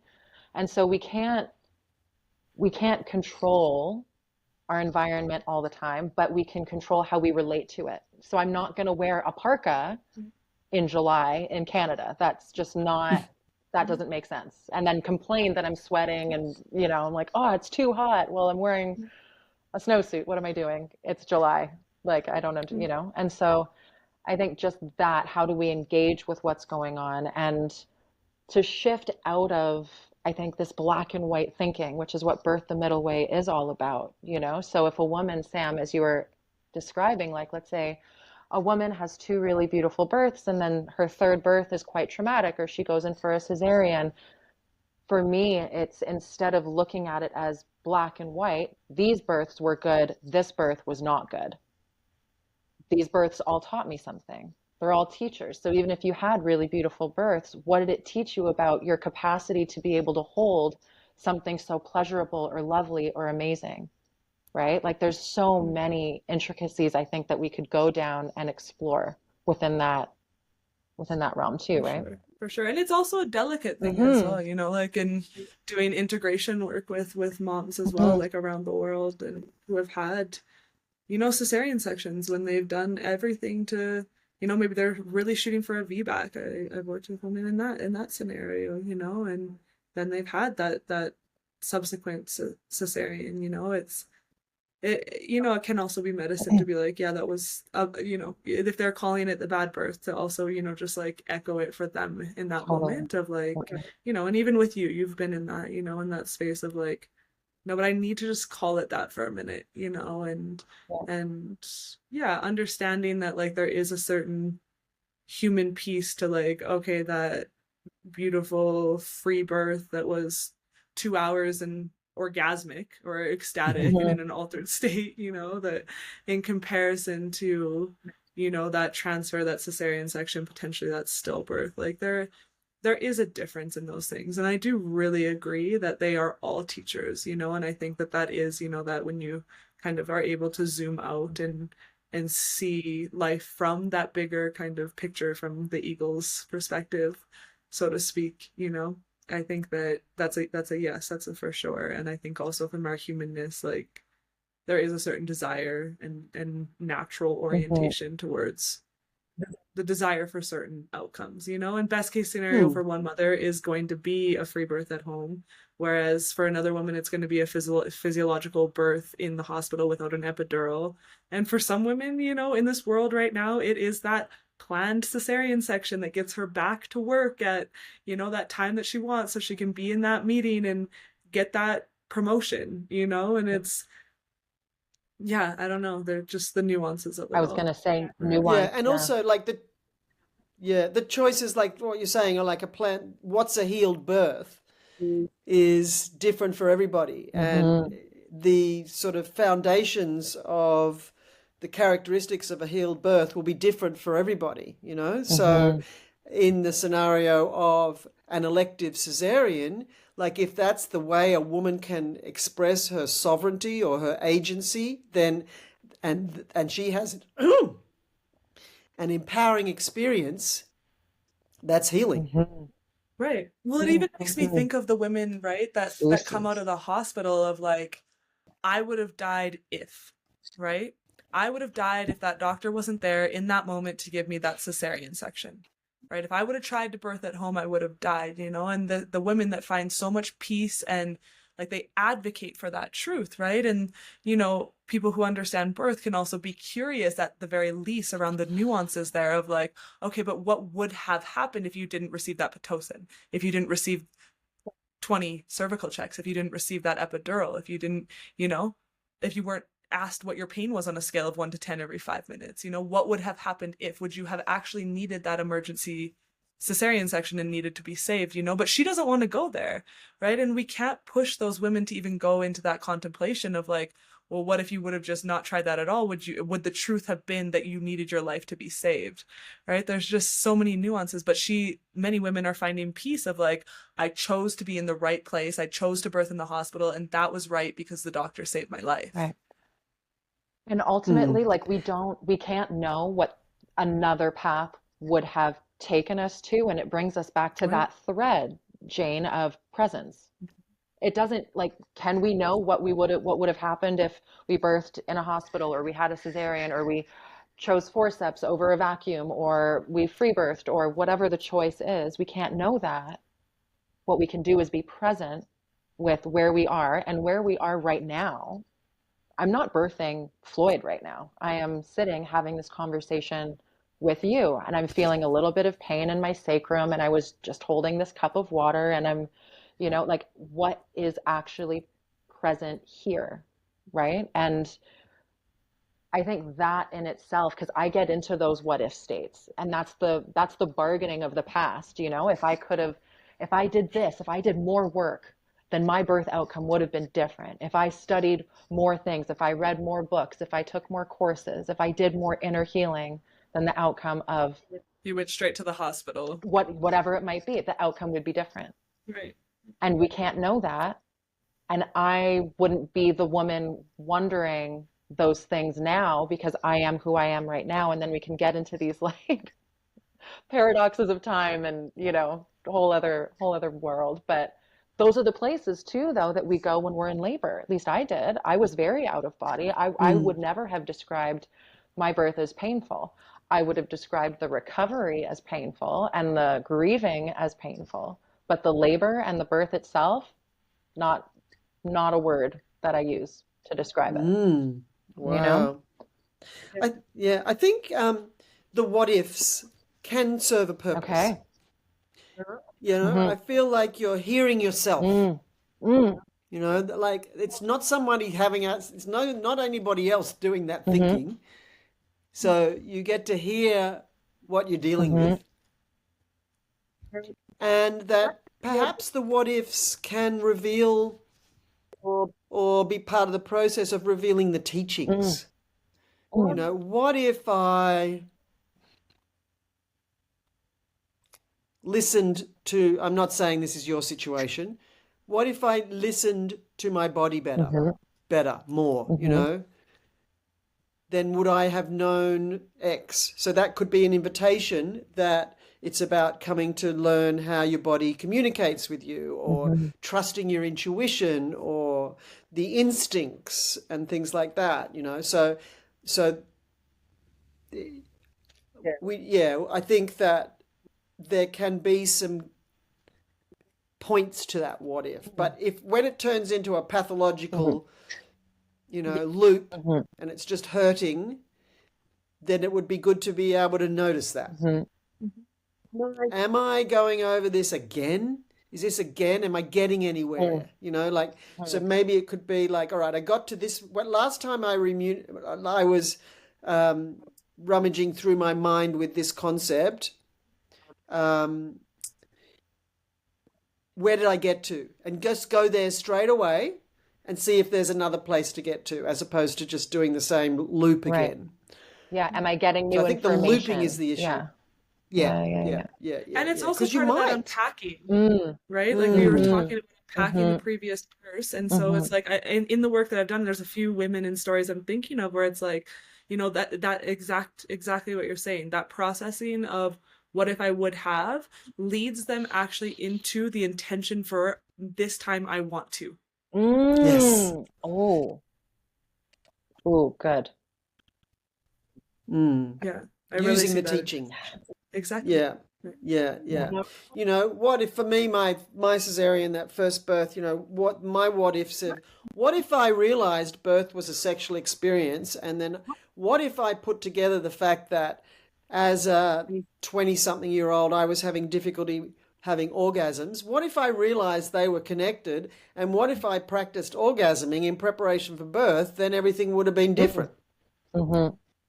So that then connected those what ifs led you to practicing orgasms for your next birth. Yeah. How you can practice orgasms for menopause.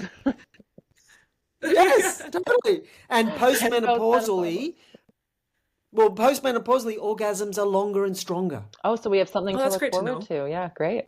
You have much to look forward to. A clarity of mind, qualities of leadership emerging from you, and a mission.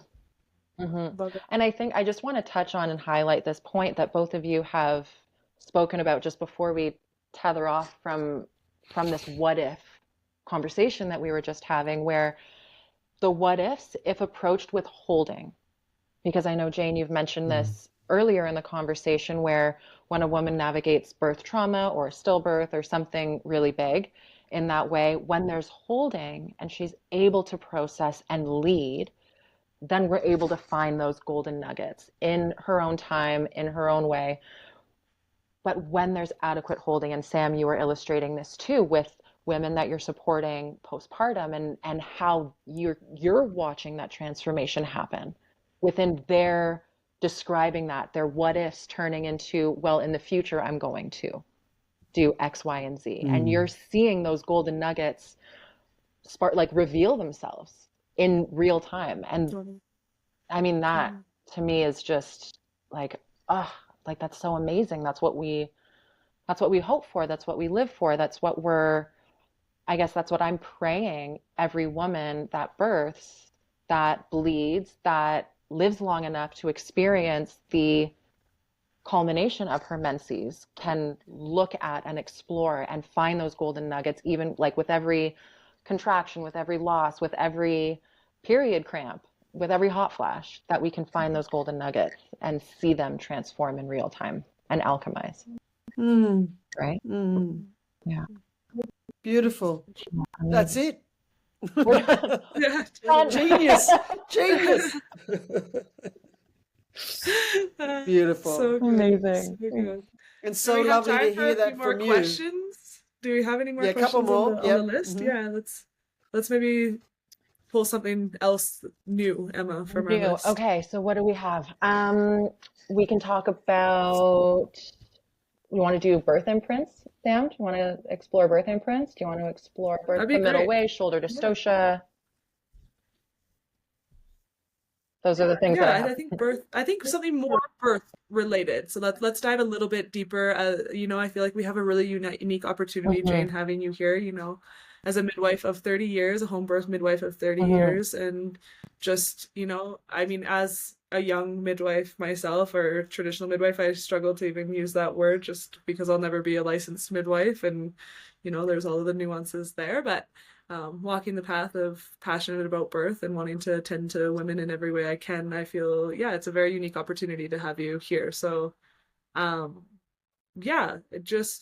maybe even beyond birth imprinting is just that, like in terms of the wisdom of your years, the wisdom of your experiences, like, tying in this thread of golden nuggets, what comes to your heart, what comes to your mind? Maybe it's something about birth imprinting, maybe it's something completely different, but maybe just kind of passing that over. Well, yeah. I think that in my work and role as a home birth midwife, that I was like apprenticing to birth, so birth was my teacher as well. And I became a home birth midwife straight away after my hospital training, because what I saw happening in that big city hospital, state of the art, best possible kind of whatever. My little sister has that same experience. She was a labor and delivery nurse that is now studying the same program as me.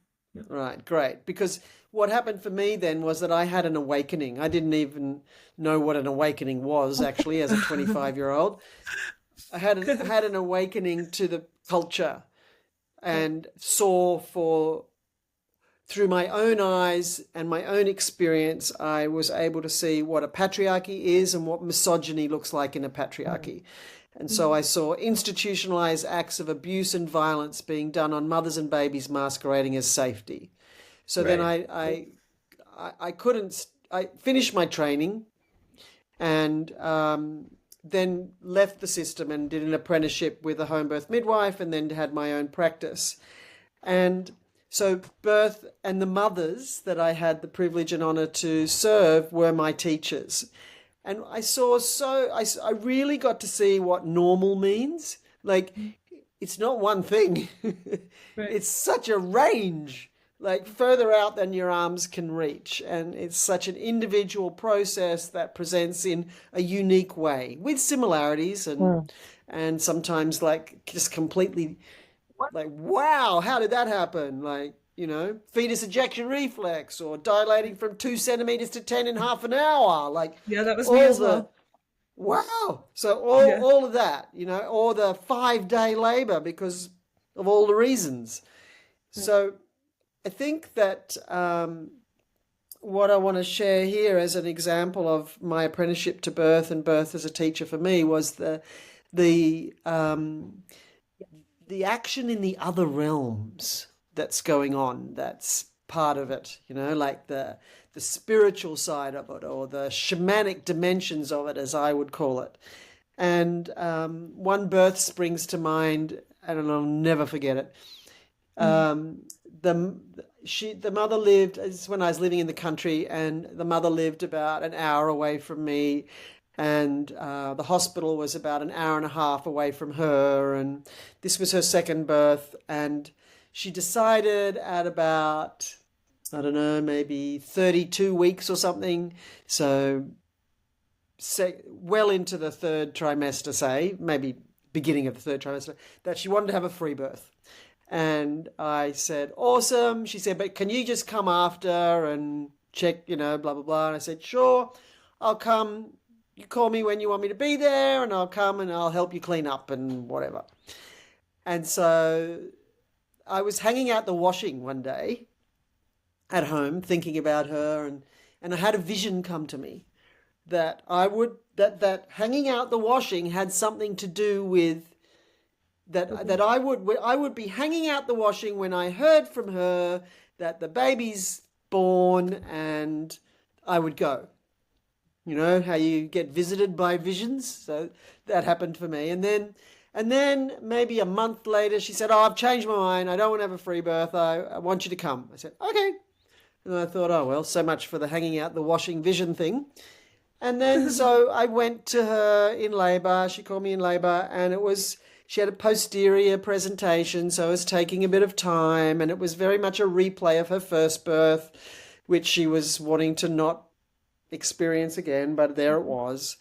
And her mother was there, her partner, her mother and her, I think the previous baby was maybe like 1.5 or 2 or something. So the grandma was looking after that little person. And things were slowing down, and she was in bed, and she was getting tired and annoyed and feeling like the first birth was repeating itself and blah and blah. And then she said, "Okay, I'm just going to go for a walk." And she lived on a property, so she and her partner went for a walk, and they were going to go and walk the creek. So, I don't know how dilated she was. I hadn't checked her or anything. And so off she went for her walk, and I was sitting there in their house, and their house had two families living in it. So there was another family beside, and which was only not really a family, just a guy and his partner who wasn't there. So I'm sitting there in her house, and I look out the window, and I see this guy hanging out his washing. And I think, ooh, here comes the hanging out the washing bit. And I thought, shit, okay. And there was another part. Yeah, there was another part to the vision, which was that I would arrive and I would see her walking back up from the creek, holding the baby, but with the cord still in, so the placenta was still in. So that's the two parts of the vision. The hanging out the washing and me arriving and seeing her walking back up from the creek with somebody on either side of her, holding the baby with the placenta still in. So I thought, okay, guy's hanging out the washing, I need to go and find her. So I ran down to the creek, and I heard her, and she was grunting and so starting to push, and so I said, "Oh, okay." And I said, I'll just go back and get your mother, because the mother and the other child were coming to see the birth. So I ran back up to the house, which was like a 5-minute run or less, and thinking, okay, here's the vision. Like, the washing's there, the baby's coming. What am I going to take down to the creek to be part of helping this birth? What do I need? And so obviously I'm not going to be running down with an oxygen cylinder or my birth kit. So what will I take? So I took a pair of scissors and a few towels and ran back down. And by the time I met her, she's hanging onto the tree, like that amazing drawing of the First Nations woman holding onto the tree while she's pushing back. She's doing that. And I get there in time to put a towel down underneath her and help her lower back, and she gets the baby. She's standing up. I catch the baby's head, hold it. She gets the baby, and there's the baby born on a day that was like never been that warm at that time of the year before, and all of this thing. And the grandma and the other child there watching this amazing experience of this baby being born by the creek, and the partner like just like wow. And then so she's laying there on the ground, and I'm like, okay, now do you want to go back up to the house now to have the placenta, or do you want to have the placenta here, blah, blah, blah. She said, I want to go back. She said, didn't you see me walking back up from the creek with the placenta still in your vision? Because I told her about it. I said, oh, yeah, okay. And so then what happened was that the other part of that vision was that I was in that vision. I was the other person beside her partner holding her while she's holding the baby, walking up with the placenta still in it. And so the vision, the person who was seeing that was her mother looking at us coming back up from the house. And but when you then had the vision, did you see yourself, or you didn't see who the second person was? I didn't see who the second person was.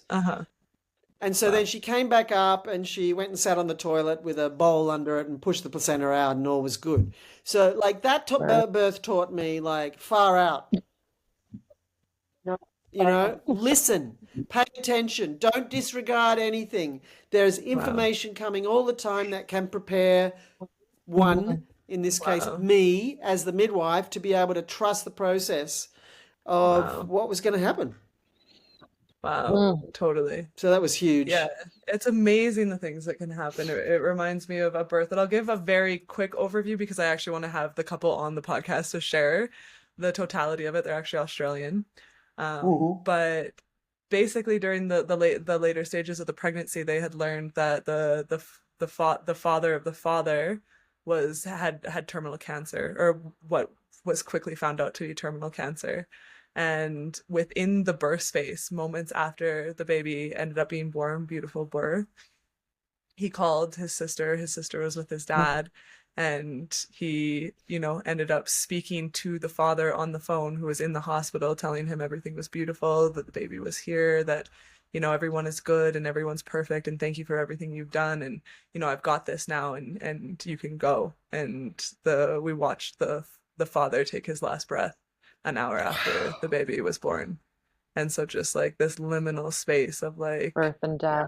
Yeah, and there's so many details. Yeah, birth and death and the connection. There's so many details that I won't get into, because we'll definitely highlight that story on a different episode. But just, that liminal space, that psychic space, that intuition, to connect, and how, how it was actually like leading up. There's actually so many other little like pieces of the story that mirror and kind of tell that like there was a deep connection between this baby and its grandfather, and, for this moment where a portal opens, and there's kind of this like passing of souls, passing the baton within the portal.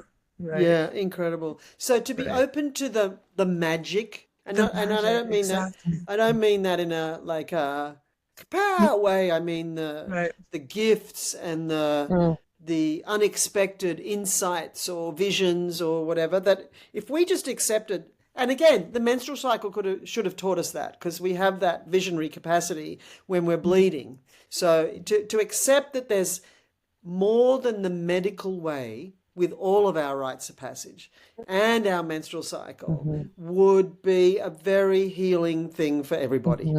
Right. Absolutely. Right. Yeah, Wapio talks so much about altered states. Like, I don't know how much you know her, if you guys are friends, or if you ever spoke with her, but but she used to bring groups down to Peru here to drink ayahuasca, and that for me was I didn't actually know that when I signed up for her program. And my partner and I own and run an ayahuasca center. He just snuck in here to shower. He has ceremony in an hour. So, so, it's for me, like as a birthing mother and a birthing woman, there's nothing that has prepared me in the way that actually accessing and normalizing altered states within my life has prepared me for birth. And not only prepared me to give birth, but prepared me to hold space for birth. And, to do that in a way of like, to be able to step back and be more in that observation, to be more, connected to the liminal space and the energetics, and, like really in witnessing of multiple dimensions. Because portals are so open, and I find it so easy. And I'm sure for you, it would, I imagine I asked that as a question though, but like birth is like taking a psychedelic. You don't have to be the birthing woman. Like if you possess within your own consciousness the ability to access altered states, just being in a birth space, it's like, and you can access that altered space just as a space holder and use yeah, it. Mhm. and use it as a tool, Mhm. as the primary tool. For me, ideally, like I Mhm. feel like yeah, everything that I study and learn, I feel like I always say to people that I study more to trust more, whereas I feel like the process Mm. of indoctrination within the Western kind of system, even within universities for midwifery, there's such an indoctrination towards fear, and like you need to study like these things and everything that can go wrong so that like all, and it's very fear based. And so then you enter the birth space is like waiting and looking for the things that are going to go wrong versus having this other way of being taught to, be in that altered space, be in presence and be in trust, and in the subtleties of it. And then to trust yourself that you will be aware if something arises, but not to even bring that, like to speak about imprinting, that imprinting of how our education and how our experiences as birth workers actually can also impact the delicacy and the subtleties of a birth space, right? And Totally. we enter the space, and who we are and what we carry enters the space as well, and so Yeah, and just if it's fear, it will affect everything. right, Yeah. exactly. So, and that, we need to like do birth hygiene as such, and we can do that with rituals and preparation to just let go of everything that is kind of present so that we can come into the birth space, into that temple, into Right. that sanctuary without bringing any of the fears or previous experiences that scared us or whatever, just to be present and mindful and be contributing to the birth field by being in an alpha state, which, Exactly.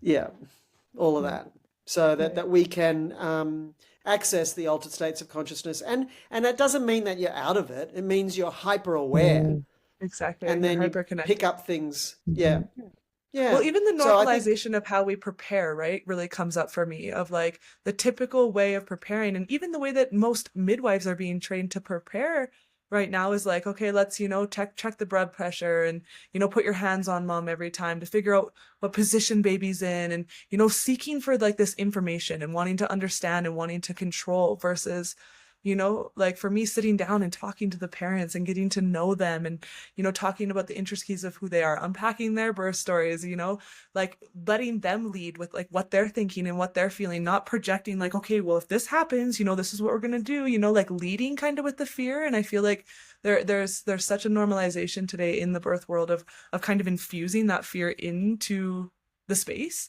and that being kind of normal. I'm curious to hear like what your process was or what your ideas are there, but not that I don't ever palpate, but for me, that's actually more of an exciting moment of like, I ask the mom, like, what do you feel, and what position do you think your baby's in? And then, go in and, touch a bit and be like, okay, let's feel this. You feel that? Okay, that's like the bum. And you feel how that comes along, and that's the back. And, down here, you can wiggle back and forth. You feel how the head's there. And, to give them the autonomy and the excitement of like, oh, there's my baby. And like listening to heartbeat, it's like, so that they can hear their baby's heartbeat, as the main purpose of it, versus the purpose being like, is the heartbeat okay? Like with that kind of that undertone of fear. And just like, I feel deeply curious about that as a birth worker, and just in the way that I try to walk of, can I also be putting empowerment and excitement and, curiosity in the hands of the families versus, these subtle fears and like authority and control and these other things that can slip in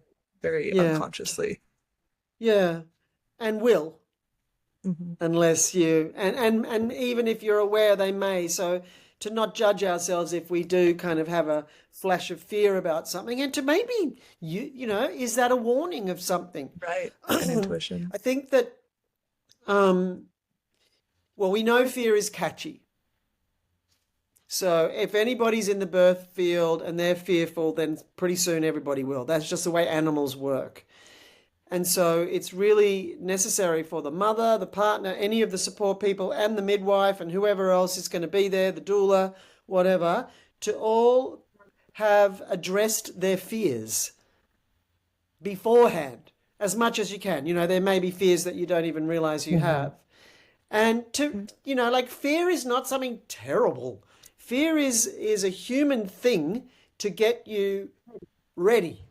You know, like, you pump adrenaline into your body so that you see more, everything sort of slows down so you can catch more of what's going on. All the blood goes to your muscles so you can lift the car off the back, like all the things, you know. So it's the chronic condition of fearfulness that can be the real issue. But if we feel fear in the moment, I think it's an opportunity to just check. You know, is everything going okay? And not to say to someone, in the moment, right? Oh, That's a different thing, yeah. for sure, right? Yeah. And to go into the whole experience with fear is also pretty predictable from the environmental perspective of how people are trained to be with birth and whatnot. Right. So, Right. you know, Well, that's how they're trained, obstetrics. right? Exactly. Right. Yeah, Right. Exactly. totally. So And it makes me obstetrics. think of a spectrum between naivety, integrated, and excess when it Right. comes to fear. Right. Well, and what Yeah, we need to be in the middle way, like you're all exactly? saying. And what is our fear Yeah. directed to, right? Are we afraid of going to the hospital? Are we afraid of birth itself, right? Because I think those could be different things. Like, what is it that are we so afraid of what birth will present that, like, one of my fears was that I was going to tear, and I tore in like the worst way you can, pretty much, that took like 9 months and multiple surgeries to heal, right? So I'm curious to hear more from both of you, even if we have some time for it, of just how do we address the realistic fears, the not realistic fears? Is it appropriate to even categorize the different fears, or is all fear fear? Well, I do a process in my workshop called Shamanic Dimensions of Pregnancy, and I've got about 5 minutes left. So just to give you a time check. And it's called the letting go of fear process. And the first part of it is to acknowledge your fears, like bring them all out, you know, all of them, and not to get sucked into this whole thing. If you think about your fear, you're going to create it, like bullshit. I agree. So step one, acknowledge your fears. Sometimes that makes the fear go away when you think, oh, you know, like I'm frightened of doing a poo in front of everybody. Then you can think, well, no, I'm not, for example. But so acknowledging the fears, and then in order to have a fear, you have to believe the belief that enables the fear. So if you don't, so you got to acknowledge the fear, and then you need to figure out, what is the belief I have to believe to even have this fear? And half the time you won't even believe that belief. So if you don't believe the belief you have to have the fear, you can't have the fear, so you get rid of it. If you do believe the belief you have to have the fear, you've got two options. The first one is, do I want to believe that? Do I need to update my belief system? And that might be the case, and probably will be. You know, we've inherited fears from our family, from our culture, from all over the place. So updating your belief might be the way you get rid of the fear. But then if you believe the belief you have to have the fear, and you know that's true, then that's your red flag. So an example would be, if you fear intervention and you're going to a practitioner or a hospital that's got lots of intervention, then your fear is warranted to keep you away from that. So then we go through the process of then writing on a piece of paper the fears that we have, and then we do a ceremony and we invoke the goddess Bridget, who stands for women's rights, and the element fire, safely contained wherever it is, in a candle or a little fire. And then we call on, we remember that we're representing our red thread, and we're changing everything by letting go of this fear, and we burn the fears.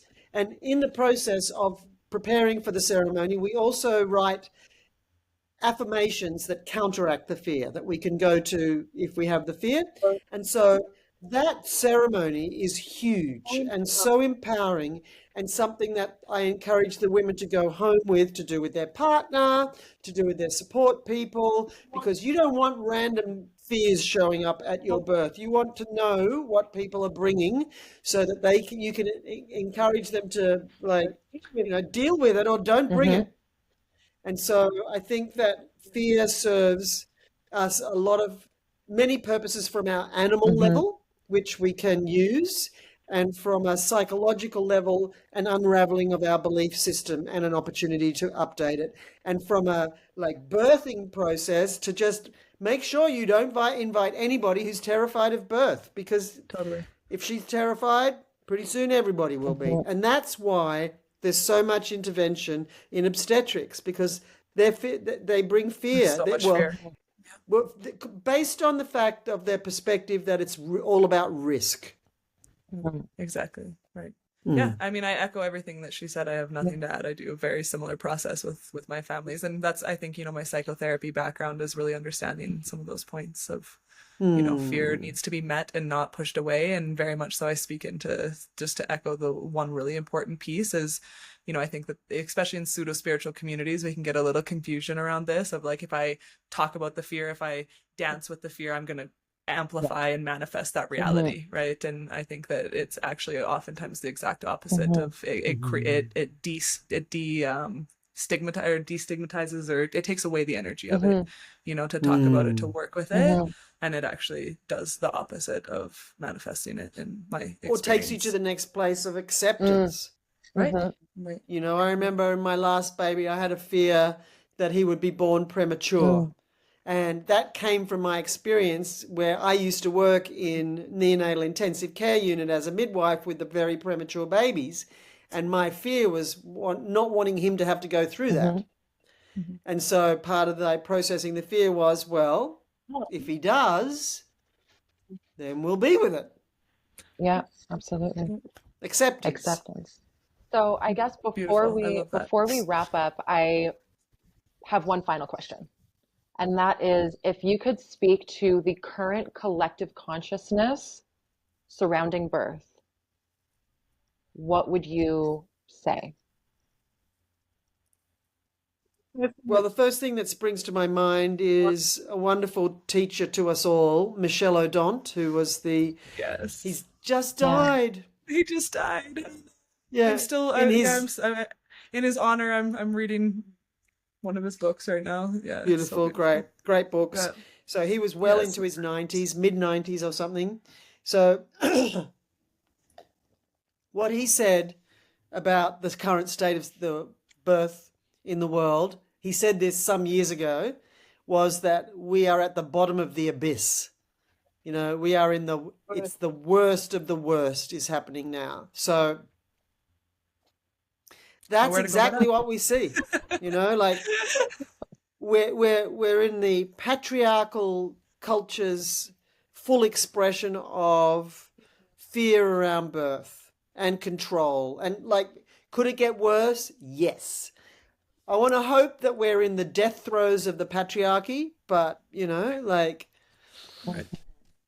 And as the pendulum swings, you have to have seen a movement, no? As